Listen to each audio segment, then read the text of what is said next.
नवां क्या कंदासीं। अवामी मुस्लिम लीग के सरबराह ए अगुणे वफाकी गुरु वसी शेख रशीद चयो आहे पीटीआई जा हक़ीक़ी वारिस बि हैरान हूंदा त मौजूदा हुकूमत में ही छा थी रहियो आहे।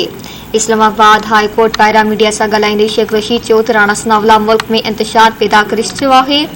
राणा सनाउल्लाह टे भेरा संदसि भेनर जे ग्रहण ते चढ़ायूं करायूं, पर खेसि यादि रखणु घुर्जे त हुकूमतूं सदाईं लाइ न रहंदियूं आहिनि।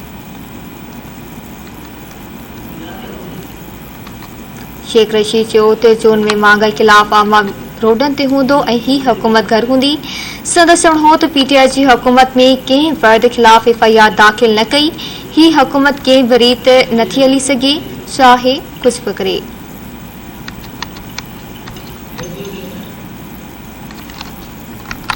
अवामी मुस्लिम लीग के सरबराह ऐं अगूणे वफाकी गुरु वसी शेख रशीद चयो आहे पीटीआई जा हक़ीक़ी वारिस हैरान हूंदा त मौजूदा हुकूमत में छा थी रहियो आहे। इस्लामाबाद हाई कोर्ट पायरा मीडिया सां ॻाल्हाईंदे शेख रशीद चयो त राणा सनाउल्लाह मुल्क में इंतशार पैदा करे चुको आहे।